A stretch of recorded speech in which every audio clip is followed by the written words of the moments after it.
मूर्ति जो है उसमें शेष नाग और सर्प भय और विष का कारक, छिपकली भय और विष का कारक, उसके बाद मेढक लिजलिजा वो विभत्सता का कारक, उसके बाद अंडा मुर्गी का अंडा फोड़ दीजिए, उसके बाद में उसको देखिए कि उसमें विभत्सता का भाव आता है ना, आता है। और मगर, कंधों पर मगर है तो वो भय का कारक है। उसके बाद में आपका आया मूछ, ये मछली, ये जल की रानी कहलाती है और जलचर राशियों में सबसे तेज धावक अगर है तो मछली है, माने गति को दिखाते हैं इसमें। केकड़ा, इसमें न रूप न रंग न श्रृंगार, उससे एक विभत्सता का भाव पैदा होता है। उसके बाद आपका दोनों वक्षों पर पुरुष की मुखाकृति, पुरुष की मुखाकृति मतलब मन की गति इसका प्रतीक है कि मन की गति, आप जो चीज सोचो, जैसे सोचो, सबसे गतिवान अगर है तो मन है। उसके बाद फिर पेट, महाकाल, ये भय का कारक। उसके बाद में फिर आपका आता है महिला।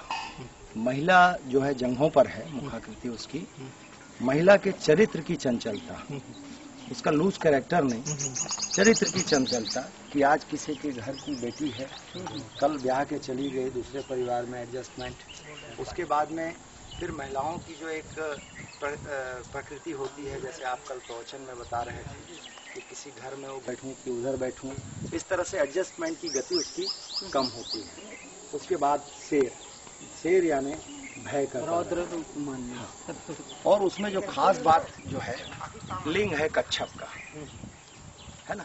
बाकी सर्प जो है भय के कारक हैं और कच्छप का लिंग जो है ये इसका आध्यात्मिक रहस्य का विषय है। सोचिए, कच्छप जो है भगवान विष्णु का एक तिर्यक अवतार है। समुद्र मंथन के समय मदराचल पर्वत को अपने धारण करने के लिए कच्छप अवतार लिया। भगवान जब भी अवतार लेते हैं तो वो लोक मर्यादा का पालन करते हैं। उन्हें चूंकि पहाड़ को उठाना था मंथन में, इसलिए उसने अपने आवरण को इतना कठोर बनाया कि उसमें पत्थर माने पहाड़ जो है घूमते हुए लोगों को दिखाई दे। वो चाहते तो कोई भी भृंगी बन जाते और उठा लेते, कुछ भी बन जाते। तो ये कच्छप अवतार भगवान विष्णु का अवतार है। ठीक, अब यहाँ पर उस कलाकार की जो आध्यात्मिक समझ है उसको सोचिए कि उसने एक ही भगवान में लिंग के रूप में शिव जी और अवतार जो है कच्छप का माने विष्णु जी का।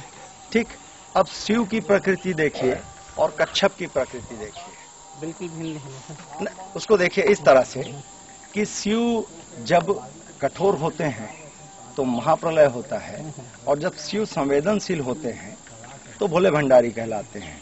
मगर उस लिंग में देखिए कि उसका ऊपर का आवरण कठोर और अंदर का आवरण इतना मुलायम, इतना संवेदनशील। मतलब उसने एक जीव को शिव से इस तरह से माने समन्वय किया कि उसके शिव जी के प्रकृति और कच्छप के प्रकृति को समान बताया।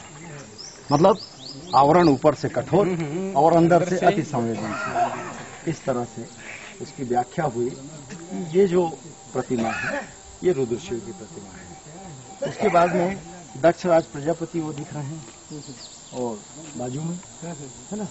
और बाकी जो सिंह द्वार में जो कलाकृति है वो पत्थर की कलाकृति आपको जो दिखाई दे रही है, यहाँ पर कीर्ति मुख